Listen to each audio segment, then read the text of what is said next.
Oui, nouvelle séance de kanji. On explore toujours sur la méthode Remembering the Kanji / les kanji dans la tête. Et voilà, comme d'hab, merci à tous ceux qui me soutiennent. Pour me soutenir, c'est facile. Un like, un commentaire, un petit follow. Ça coûte rien. Et puis si vous voulez vous abonner sur Twitch, c'est la cerise sur le gâteau. Keiki no ue no cherry kana sakuranbo kana. Non, l'expression ne marche malheureusement pas en japonais. Donc, la dernière fois, on avait vu une clé de lecture hyper importante qui était le cœur, l'esprit, kokoro. Hein, je vais peut-être juste un chouïa baisser la musique, si vous me permettez. Voilà, parce qu'elle est encore un tout petit peu forte pour moi. Allez. Voilà, là c'est mieux pour moi. Hop. Ouais, le kokoro, l'esprit, le cœur, hein, les émotions, tout ça. Tout ce qu'on ressent dans son petit cœur. Alors, cette fois-ci, le prochain qu'on va voir, c'est un super kanji. Il commence de façon un peu guerrière, puisque d'abord on a la lame. Alors, je ne sais pas si vous vous souvenez de celui-là. Hein. Hop, la lame, yaiba. Hein, comme dans Kimetsu no Yaiba. Hop, hein, ça ressemble un peu katakana ka, sauf que ça dépasse pas ici. Hein, ce trait là, et ensuite bouf, un petit trait ici. Ok. On a la lame, et en dessous de cette lame, on a le cœur, l'esprit, que je vous dessine très mal comme d'habitude, mais que vous allez reconnaître bien, voilà, une fois que je l'aurai vu ici. Voilà. Ressemble à ça aussi. Et ce kanji, je vous dis qu'il est super parce que c'est un kanji qui sert à former un mot japonais que tout le monde connaît, puisque c'est le nin de ninja. Ninja. Voilà. En lecture kun, ça donne le verbe shinobu ou shinobaseru, forme transitive. Kokui no shisan. Shinobu, hein, comme shinobi. Hein, les ninjas, on les appelle aussi les shinobi. Ouais, voilà, plutôt. Et ça veut dire, ça a deux sens. Hein, ça veut dire soit se agir dans l'ombre, se masquer, ou il y a aussi cette idée d'endurer quelque chose. Shinobu. Comme dans l'exemple, la Taro wa kutsujoku o shinonde shazai shi jishoku shita. Vous fiez pas à l'expression eat dirt, hein. Ça veut dire donc que Taro a supporté une grande humiliation, hein, et qu'il a dû démissionner Jishoku et s'excuser. Voilà. Donc ce verbe shinobu, mais surtout pensez-y bien comme au nin de ninja. Qu'est-ce qu'on a comme mot aussi? On a nintai, la patience, l'endurance, la persévérance. Voilà. On est sur du N1, mais franchement, voilà. Je trouve que c'est sympa d'apprendre comment s'écrit ninja, quel kanji sont dedans. Donc le nin de ninja. En termes mnémotechniques, est-ce que je peux zoomer un peu? Allez, je vais zoomer encore un peu. Mnémotechnique. Donc on a la lame et le cœur. La lame dans le cœur. Moi j'avais imaginé, avec le sens premier, hein, le mot-clé endurer, hein, je vais vous le mettre là, tchoc sur Kohi, tchoc, 640. Déjà le 640 les amis. C'est pas le 640, c'est le 642. 42. Je sais pas compter la France moi. Donc endurer. Avec ce sens d'endurer, moi j'ai imaginé quelqu'un qui justement subissait une humiliation publique, qui se faisait insulter, et il devait endurer les insultes comme si c'était des lames qui rentraient dans son cœur. Voilà, j'ai imaginé quelqu'un qui devait subir des épreuves. En plus, je trouve qu'avec avec pas mal de stéréotypes qu'on a sur la société japonaise, hein, l'idée que les gens doivent supporter, endurer, notamment quand on a une humiliation publique, toute la culture de la repentance, tout ça, je trouve qu'il rentre bien dans la tête, celui-là. Voilà, donc endurer les humiliations et les insultes qui sont comme des lames qui rentrent dans le cœur. Que c'est triste. Alors, le suivant, il réutilise tout ce kanji comme composant dans la partie droite. Et dans la partie gauche, on a la clé de dire, la clé du langage. Hop, iu. Et à droite, donc, chino de endurer, nin de ninja. Hop. Et celui-là, c'est un kanji plus courant qui veut dire reconnaître quelque chose. Reconnaître dans le sens, il y a quelque chose dont je reconnais que c'est ceci ou cela.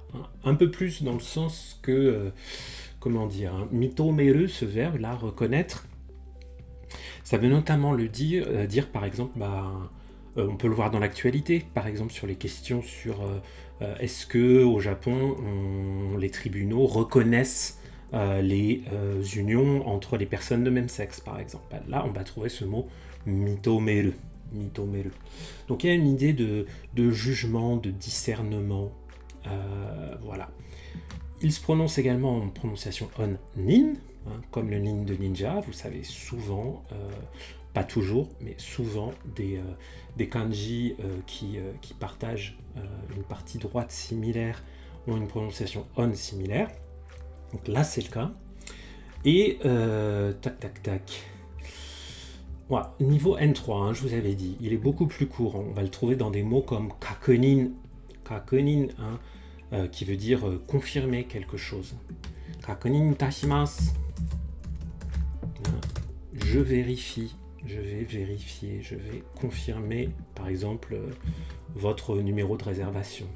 Ce genre de choses. Le verbe mitomeru est très courant aussi. Le verbe shitatameru, en revanche, non, ça c'est... je vous avoue, je le connaissais même pas.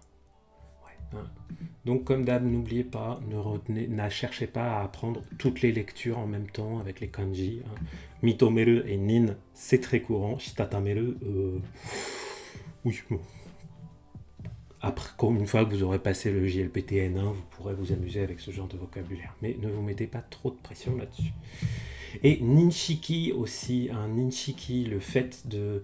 Ça, c'est un mot langage un peu soutenu, qui veut dire reconnaître quelque chose, avoir conscience de quelque chose.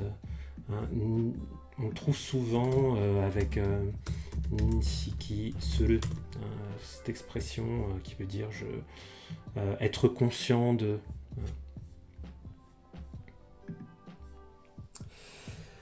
Donc, mais tout ça, ça ne nous dit pas comment le retenir de façon un peu mnémotechnique. Alors, on a la lame, le cœur, on a enduré des choses. Et le langage. Je crois que l'idée que je m'étais faite pour celui-là, c'était le fait que... justement, j'étais resté sur mon idée de personnes qui avait quelqu'un qui faisait des déclarations publiques et que c'était comme des insultes vis-à-vis de quelqu'un d'autre, qu'il avait des lames qui lui transperçaient le cœur et qui devait endurer tout ça. J'ai imaginé, pour continuer, quelqu'un qui faisait un discours, quelqu'un qui disait des choses en public et qui devait endurer l'humiliation liée au fait qu'il devait reconnaître ses torts, reconnaître ses fautes. Vous savez qu'au Japon, c'est très courant, quand tu as merdé, tu fais des excuses publiques. C'est pas du tout... c'est pas beaucoup dans nos cultures occidentales. C'est souvent perçu comme un aveu de faiblesse. Chez nous, les gens préfèrent être dans le déni. Non, au Japon, quand t'as merdé, et tu fais des excuses publiques. Parfois, tu vas te raser la tête. Vous vous souvenez peut-être de cette histoire de cette idole qui s'était rasé la tête parce qu'elle devait s'excuser d'avoir eu des relations avec un homme alors que je crois que dans son contrat elle était censée être chaste ou je ne sais quoi. Bon, c'était Assez étrange cette situation, mais néanmoins ça a bien marché pour elle parce que le fait qu'elle se rase la tête pour faire ses excuses publiques, ça fait que tout le monde la connaissait après. Hein, alors qu'avant c'était juste une starlette comme tout le monde. Et si vous vous souvenez de son nom, vous pourrez me le dire dans les commentaires ou dans le chat. Donc bref. Mito Mere. Donc voilà. Vous connaissez peut-être... Comment il s'appelait déjà? Nomura. Voilà. Vous vous souvenez peut-être de Ryutaro no Nomura-san, hein, qui est un... Cette photo dit tout. Qui est un politicien japonais un peu de seconde zone et qui a été super viral quand il avait justement fait des espèces d'excuses publiques pendant lesquelles lui il n'avait pas réussi à endurer la situation et il s'était mis à hurler de douleur, à pleurer en hurlant pendant toute sa déclaration. Donc moi je pense, voilà, quand il a dû reconnaître Mito Mere, je pense pas mal à monsieur, au pauvre Nomura, ça.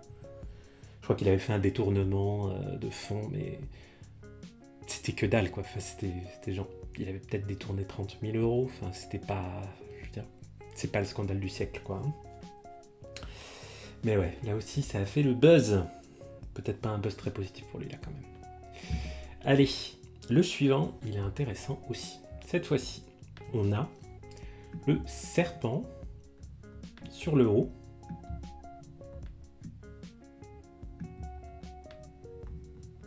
Hop, le serpent. En dessous, le cœur. Toujours notre cœur, l'esprit. Voilà, que je dessine ça mal. Allez, j'essaie de le faire un petit peu mieux. Allez, vous savez, je suis pas calligraphe, hein, les amis. Bon, c'est vaguement mieux. Ah là là là là là. Non, me dis pas que tu vas pas me le reconnaître.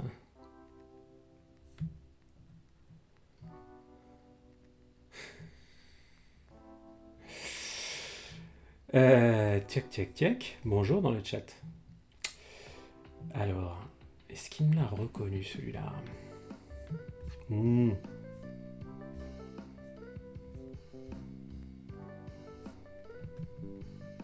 Oh, il m'embête à pas l'avoir reconnu. Ah, mais si, il est là. Voilà. Tiac. Alors, le serpent qui s'enroule sur le cœur. Qu'est-ce que ça veut dire, un serpent qui s'enroule sur le cœur? Ça veut dire qu'on a mal au cœur, n'est-ce pas? Et quand on a mal au cœur, pourquoi on a mal au cœur? Eh bien parce qu'on est en train de faire le deuil. Le deuil, c'est toute l'idée qu'on a derrière ce kanji. Donc on est sur du vocabulaire un peu compliqué là, hein, notamment imawashi, qui veut dire quelque chose d'horrible, répugnant. Ce verbe imu. Quel mot on a avec ce qui là plutôt? Voilà. Ah, qui tout seul.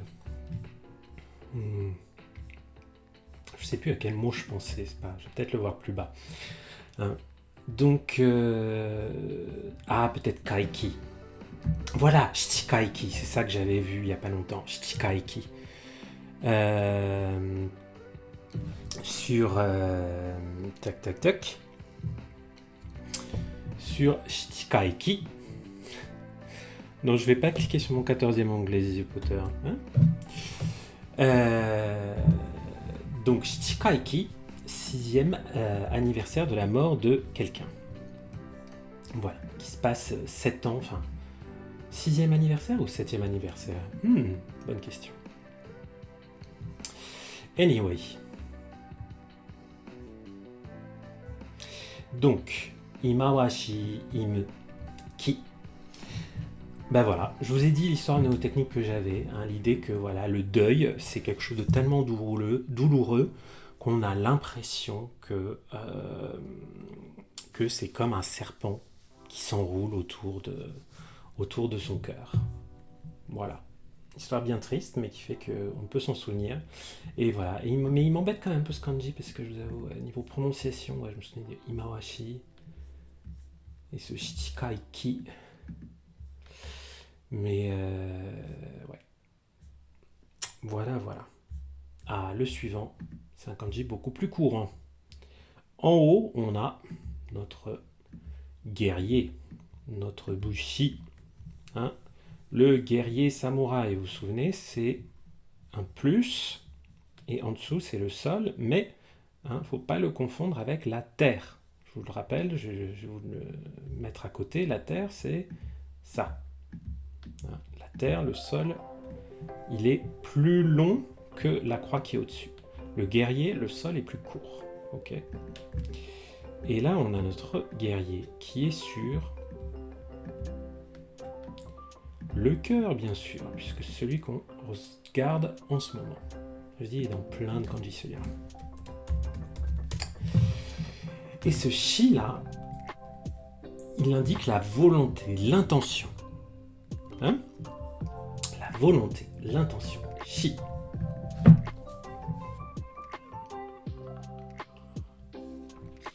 Et c'est... Mais non, c'est pas du N1 et n'importe quoi. N'importe quoi. Le mot ishi ou shiko, non. Je suis pas d'accord. Je suis pas d'accord avec la classification du JLPT là sur celui-là. Hein, pour moi, c'est clairement plutôt, j'allais dire du N2, potentiellement du N3, on va dire du N2, mais c'est pas du N1, regardez. Hein, 823e sur les 2500 les plus utilisés dans les journaux. Hein, pour le N2, il faut connaître à peu près 1100 kanji, donc voilà, hein, celui-là, il faut le connaître pour le N2. Surtout qu'on le croise assez souvent. Hein, donc ça indique la volonté, l'intention, voilà, la résolution à faire quelque chose. Vous avez le verbe kokorozasu qui va avec. Kokorozasu, hein, qui veut dire avoir l'intention de viser quelque chose. Littéralement, kokorozasu, hein, ça veut, si vous le décomposez, c'est kokoro, l'esprit, et sasu, hein, qui veut dire pointer du doigt. Voilà, kokorozasu, et le chi comme ça. Donc, que dire de plus, hein. Votre samouraï, dans son cœur, il a quoi? Mais il a plein de volonté, puisque c'est un guerrier qui veut aller défendre son daimyo, tout ça. Donc je trouve que celui-là, il peut s'interpréter assez facilement. Et ensuite, ce kanji-là, on va l'utiliser dans un autre. Et on va faire comme tout à l'heure avec les ninjas. Le ninja qu'on avait mis avec la clé du langage. Et bien cette fois-ci, ça va être pareil. On reprend la clé du langage, dire quelque chose, et on lui ajoute ce qu'on vient de dessiner, c'est-à-dire la volonté, l'intention.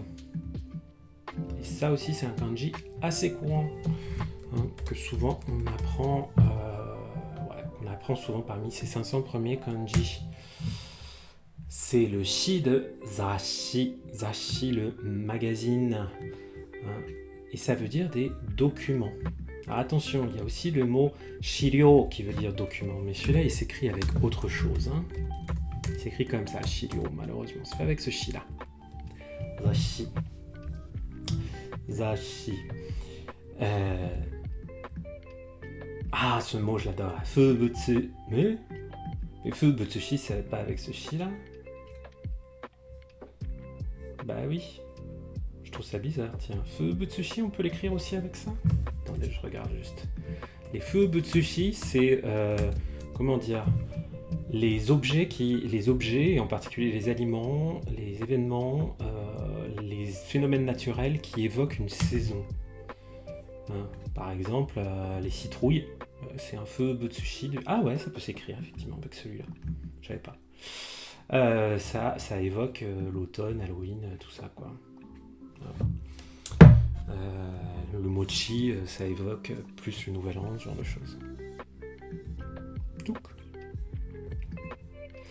Donc voilà, celui-là il n'y a qu'une prononciation on qui est shi, hein, donc comme celui d'avant, hein, la même prononciation shi que le kanji juste avant. On dit des choses avec volonté et ça fait les documents. Moi j'ai pensé à un testament. Vous allez me dire, c'est pas gay. Oui, mais tant pis si ça marche pour vous. Hein. Les moyens mnémotechniques, même s'ils sont un peu ridicules, même s'ils sont incompréhensibles des autres, s'ils marchent pour vous, gardez-les. Et puis, si au bout d'un moment vous vous rendez compte, non, là vraiment ce moyen mnémotechnique il marche pas pour moi, vous pouvez le changer. Hein. Ce qui compte, c'est pas d'écrire une encyclopédie des kanji à chaque fois. Hein. Ce qui compte, c'est que vous fassiez des choses qui marchent pour vous. Et moi, ce qui a marché pour moi, c'est cette idée de un document, enfin, exprimer sa volonté dans un document. Voilà, j'ai pensé à un testament. Donc tout ça, j'ai pensé que le testament était un document dans lequel quelqu'un disait, exprimait avec le langage ses dernières volontés. Voilà. Le suivant, il est super joli. On a la clé des plantes et des fleurs en haut, et en dessous, on a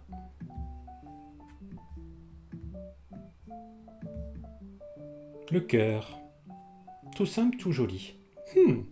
Des fleurs dans le cœur, des fleurs qui mènent au cœur. Mais de quoi s'agit-il ?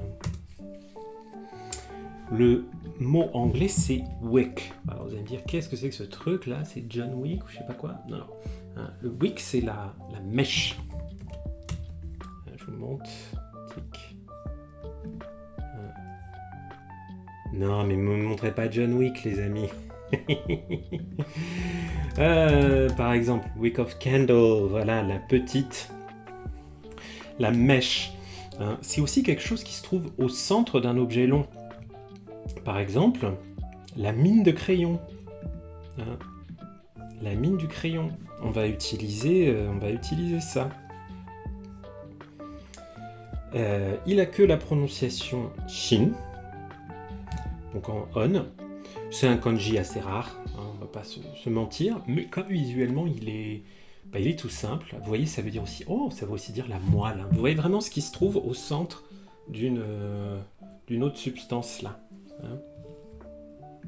Les agrafes qui sont à l'intérieur de l'agrafeuse, la mine de crayon, la garniture à l'intérieur de votre dinde peut-être, quelque chose comme ça. Hein. Ce qu'il y a, le noyau, ce qui est au centre d'une planète par exemple. Je ne sais pas si on peut l'utiliser pour le noyau de la Terre, je me demande bien. Est-ce qu'on peut dire ça ? Je vais essayer ça.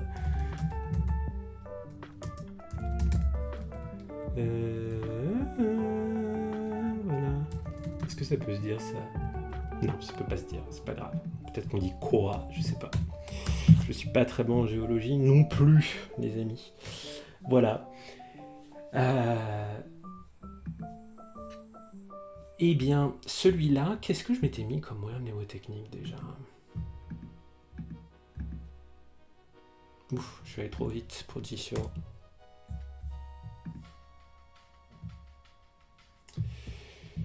Tic. Il y en a qui ont mis des histoires avec John Wick. Hein. Ouais. Forcément, les anglophones, ça leur pose pas de problème. Je crois que... Ah oui. J'avais utilisé le stéréotype qui est que les femmes adorent qu'on leur offre des fleurs. Et donc, j'avais dit que offrir des fleurs, je m'étais mis en tête que offrir des fleurs à une femme, c'était c'était comme allumer la mèche qui allait faire que son cœur s'embrase. Voilà, donc j'avais gardé l'idée de la mèche de la bougie, la mèche qui permet d'allumer un feu, en disant voilà, tu offres des fleurs à ta chérie ou ton chéri, vous faites comme vous voulez, et ça vous permet d'allumer la mèche de son cœur et de faire que la personne que vous aimez va se sentir tout chaud en dedans. Voilà. Elle est trop bien cette clé du cœur. Hein. Je trouve on peut se faire des histoires vraiment chouettes. Pour les hypersensibles, c'est bien. Le suivant, il va commencer par Naka, le milieu, l'intérieur, dedans. Et en dessous de cet intérieur, je vais avoir le cœur. Ok ? Qu'est-ce qu'il y a dans le cœur ? Qu'est-ce qu'il y a dans le cœur ? Il y a toutes sortes de sentiments dans le cœur. Hein ? Et notamment, un joli sentiment très important pour la culture japonaise, mais dans toutes les cultures, mais particulièrement japonaise, qui est la loyauté. la loyauté. Celui-là, vous voyez, il se prononce tu, donc il se prononce comme tu, naka, hein, qui est au-dessus. Et en dessous, j'ai hop, hop, hop, hop, mon petit cœur. Et au niveau mnémotechnique, je ne suis pas allé beaucoup plus loin que ce qu'il y a dans le kanji. C'est-à-dire, je me suis dit vraiment, quand on ressent les choses dans son cœur, qu'on parle vraiment avec, qu'on s'exprime avec fidélité, enfin qu'on laisse parler son cœur, c'est une forme de fidélité, de loyauté. Hein. La loyauté, c'est quand on met tout son cœur pour suivre quelqu'un, pour le respecter, pour faire des choses avec elle ou lui. Donc voilà, je ne les ai pas allés chercher beaucoup plus loin, parce que je le trouvais assez joli et assez poétique ce kanji. C'est tu. C'est pas les mots auxquels je pense le plus. Voilà, chujitsu avec un chukoku, un conseil, un avertissement. Chujitsu, c'est un adjectif en a, c'est aussi un nom, hein, ça veut dire la loyauté, le fait d'être loyal, d'être dévoué, ce genre de choses. Et alors le suivant, c'est un pictogramme, yeah. Hein, on n'en a pas souvent des pictogrammes avec les kanji. Souvent, l'une des plus grosses idées reçues que je critique, c'est de dire les kanji, c'est des pictogrammes. Non. Quelques kanji sont des pictogrammes, mais vraiment pas beaucoup sur le total qu'on doit apprendre. Hein. Mais quand c'est des pictogrammes, on ne va pas se priver. Parce que ça veut dire qu'on n'est pas vraiment obligé de se faire de moyens mnémotechniques. Hein. Donc là, vous avez 2 carrés et un trait qui les traverse. À quoi ça ressemble ça, les amis ? À quoi ça ressemble ce truc-là ? Je vous le demande. Si ça ressemble pas à une brochette, je rends mon tablier. Ben oui, Noshishi, ça ressemble à un dango, ça ressemble à un yakitori, tout ça. Et c'est une brochette. C'est une brochette, celui-là. Voilà. T'as ta brochette et tu fais passer tes trucs. Et ça, c'est universel. Voilà. Donc celui-là, je l'adore, celui-là. Donc le mot-clé, là, c'est kushi. Je sais pas si je le prononce bien au niveau du ton. Mais c'est ça, la brochette. On a Tsuranuku, mais Tsuranuku, on utilise plutôt un autre kanji pour ça. Hein. C'est fou quand même, bref, ça m'embête qu'ils mettent cette lecture, parce que Tsuranuku, c'est celui-là. Hein. Je crois qu'on l'a déjà vu d'ailleurs. Donc voilà, kushi. Tout un tas de lectures on que je vous avoue, je connais pas trop. J'imagine que kan et ken sont un peu plus habituels. Vous voyez, il nous met même pas de mots. Hein. Kushiage. Ce age, c'est l'idée qui est de faire frire des choses. Hein. Gyu kushi, des brochettes de bœuf. Donc voilà, celui-là, il est magnifique. C'est une brochette, il ressemble à une brochette, c'est la brochette. On va pas se compliquer la vie dans les rares occasions que nous offrent les kanji d'être un petit peu simples. Et cette brochette, où va-t-elle aller, je vous le demande ? Où est-ce qu'on va la mettre, cette brochette ? Eh bien, on va la mettre dans le cœur. Ah, ça fait mal. Eh oui, dans le cœur.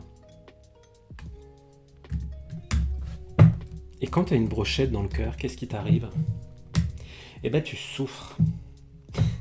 Et ce kanji, et le verbe qui est associé là, wazerae, ça veut dire souffrir d'une maladie notamment. Hein, souffrir de quelque chose. Être affecté par une maladie, être atteint d'une maladie. Notamment le mot kanja, avec le chat de geisha, de ninja, hein, le chat qui désigne la personne, qui veut dire un patient, quelqu'un qui souffre d'une maladie. Ah oui, kanbu, hein, l'endroit ta blessure, l'endroit où tu souffres, l'organe qui est affecté par ton infection, par exemple. Et ce verbe wazurae, qui veut dire souffrir d'une byoki, d'une maladie. On est sur du N2. Ouais, j'aurais même peut-être imaginé du N1 sur celui-là, pourquoi pas. Donc c'est le vocabulaire plutôt compliqué.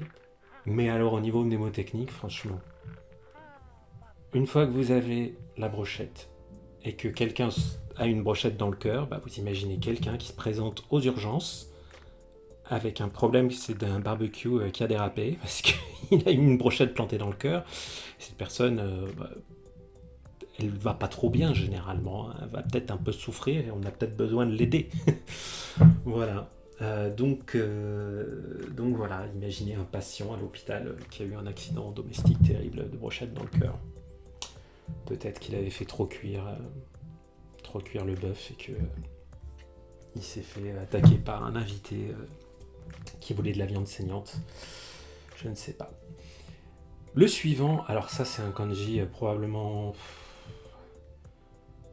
N5, sinon N4, mais alors que vous verrez tout le temps. Hein, il commence par une petite rizière et en dessous le cœur. Et là, il y en a un paquet d'entre vous qui l'ont déjà reconnu, bien sûr. Qu'est-ce qui peut bien pouvoir dire ce kanji? Mais oui, Inoshishi dans le chat. Penser, réfléchir. Ok, N4, pas N1, mais vous voyez quand même que, voilà, on est dans le top 200, dans le top 150 des kanji. Donc là, il s'agit d'un kanji que vous allez voir très très très souvent. Je pense que cette expression en fin de phrase, to omoimasu, vous allez la voir super souvent. Donc le verbe omou, omoeraku, jamais vu, et obosu, ouais, oboshi, je l'ai déjà vu, mais voilà, ça c'est du langage compliqué. Hein. Les prononciations courantes, c'est omou en on, ou omoi, une pensée, omoide, un souvenir, et cette lecture shi, comme shiko, hein. Ah. Bah alors, clavier. Ah, pardon. La réflexion, voilà. Shiko.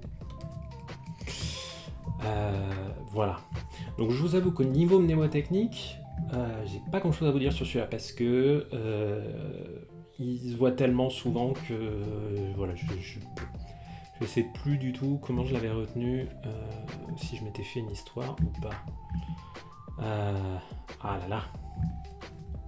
Je pense que j'avais repensé d'ailleurs, à Omoide Poro Poro, hein, un film très sympathique des studios Ghibli, réalisé par Takahata Isao.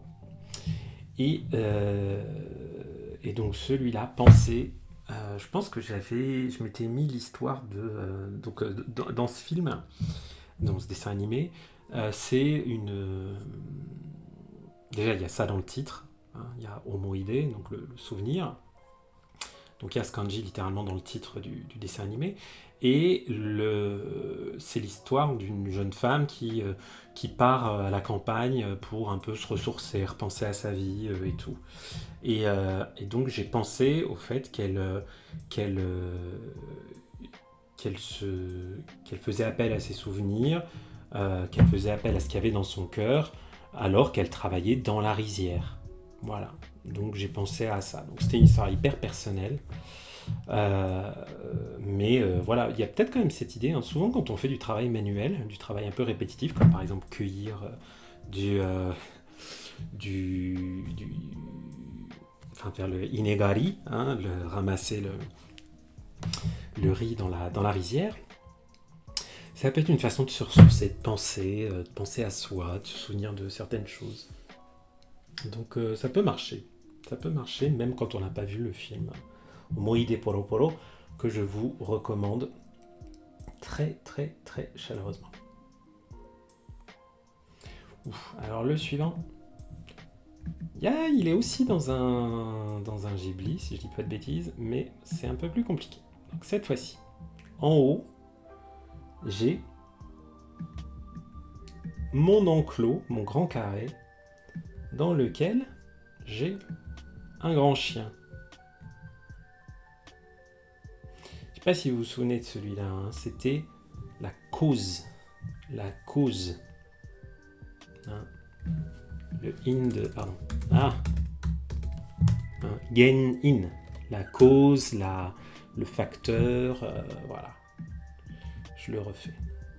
Donc, mon grand enclos dans lequel j'ai un grand chien. Et en dessous, le cœur. Voilà. Alors celui-là, je crois pas qu'il se prononce in, il se prononce plutôt on. Voilà, il se prononce on. Le mot-clé qu'a mis Monsieur Heissig dessus, c'est la grâce. Mais plutôt dans le sens des faveurs. Hein. Vous voyez, il y a le bénéfice ou la bénédiction, c'est c'est une grâce que quelqu'un vous accorde. Hein. C'est une faveur que quelqu'un vous accorde. Et je vous disais que c'était dans le titre d'un Ghibli, il y avait ce mot-là, ongaeshi. Ongaeshi.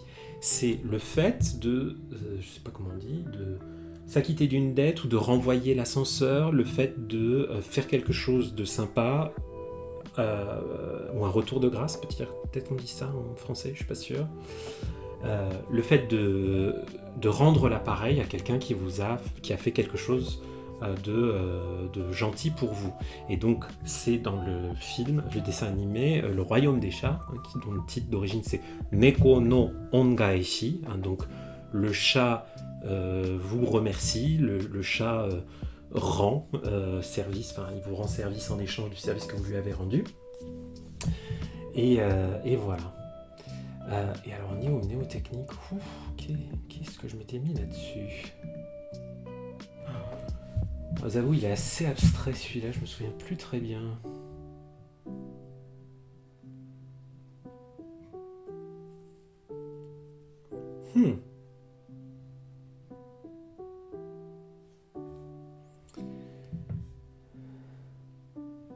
Ah, pas mal celui-là. La grâce, c'est quand vous donnez généreusement de votre cœur. Oui, rembourser Inoshishi, mais c'est pas juste rembourser, quoi. Rembourser, s'acquitter d'une dette.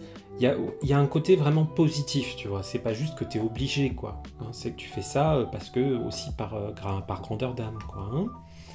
Donc, la grâce, c'est quand vous donnez de votre cœur pour servir une cause plus grande que vous. Donc, l'idée de la cause plus grande que vous donnez avec votre cœur, et tout ça, ça fait la grâce. Ouais. Pas facile celui-là, à mémoriser. Heureusement qu'il est joli. Ouh, le suivant, il est compliqué.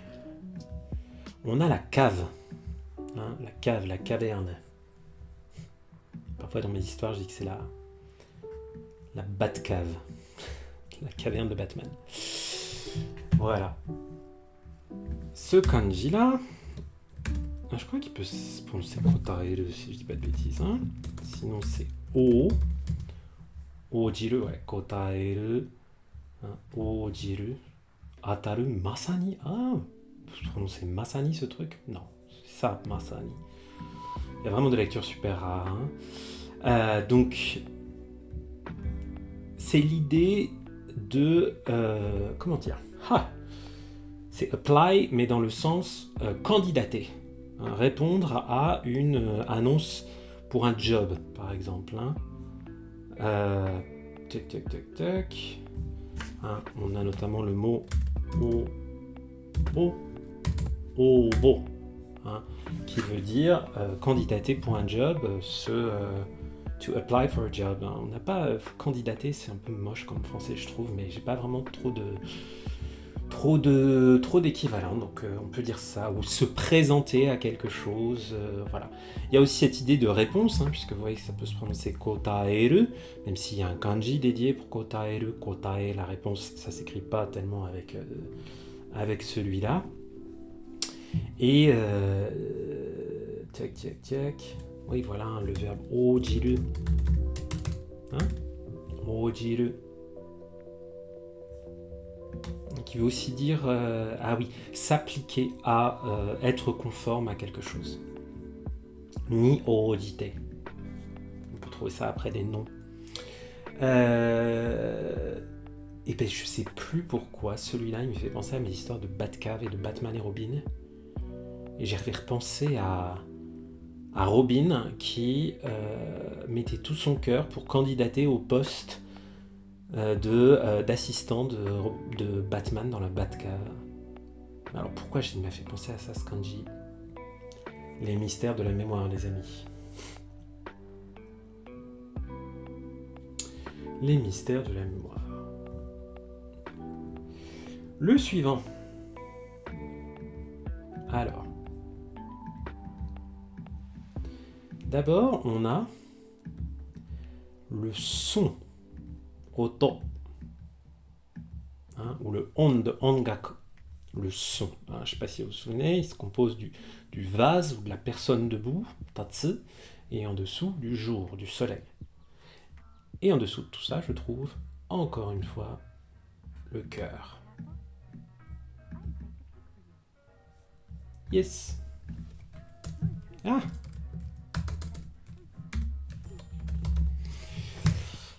C'est une idée. Et il se prononce tout simplement i. I. Comme par exemple dans le mot imi, le sens. Qu'est-ce qu'on a encore? Ah oui, igai, surprenant. On doit avoir un iko. Non, pas celui-là. Voilà, iko. Hein. L'intention, l'idée, l'inclination. I. Ce i-là, une idée. Eh ben, le son et le cœur. Quelle bonne idée! Quelle bonne idée pour se changer d'humeur quand on a mal au cœur, que d'écouter du bon son, que d'écouter de la musique. Voilà comment je l'avais retenu, celui-là, tout simplement. Voilà. Bah, on peut aussi trouver avec ici non, pas celui-là. Mais non, celui-là. Hein, vous voyez le chi qu'on avait vu tout à l'heure qui indiquait la volonté. Hein, ici, la volonté. Donc, la volonté plus l'idée, l'intention. Ici, à ne pas confondre avec le ishi qui veut dire la pierre, hein, qui s'utilise avec un autre kanji qu'on a déjà vu. Voilà. Donc, écouter de la musique, quelle bonne idée pour se changer les idées, justement. Et le dernier qu'on va voir aujourd'hui, cette fois-ci, on a la clé de la lune. Alors, il est un peu tricky celui-là, il est un peu compliqué. Pourquoi? Parce que, vous savez, la clé de la lune, souvent, c'est pour indiquer des parties du corps. Hein, la viande, la chair, les organes, voilà, ça évoque souvent ça, la lune comme ça. Et là, ça va pas être exactement ça. Et à droite, on a l'idée qu'on vient juste de voir. Visuellement, il est un petit peu riche celui-là. Ok. Hop. Voilà. Et tout ça, toute cette jolie combinaison, c'est la lâcheté. What? Ouais, hein, la lâcheté. Une forme de timidité, mais surtout de lâcheté. Hein, okubyo. Hein, voilà. C'est quelqu'un qui est un peu lâche, qui a facilement très peur. Et si vous connaissez le film Le Magicien d'Oz, même les histoires du Magicien d'Oz, vous savez peut-être que dedans, il y a un personnage qu'on appelle le cowardly lion, en anglais, qui est donc le lion lâche, le lion timide et peureux. Et ce kanji-là, ça lui correspond très bien. Notamment parce que je vais vous spoiler l'histoire du Magicien d'Oz, mais dans le Magicien d'Oz, le lion, qu'est-ce qui lui arrive? Il aimerait avoir du courage, il aimerait ne plus être lâche. Et donc, il se cherche... qu'est-ce qu'il se cherche déjà? Il se cherche quelque chose. Il cherche quelque chose qui lui manque. Comme s'il lui manquait...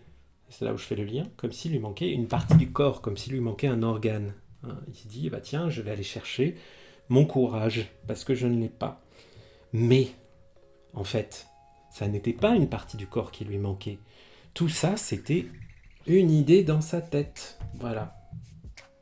Donc l'idée du lion lâche et peureux, c'était qu'il lui manquait une partie du corps pour être courageux.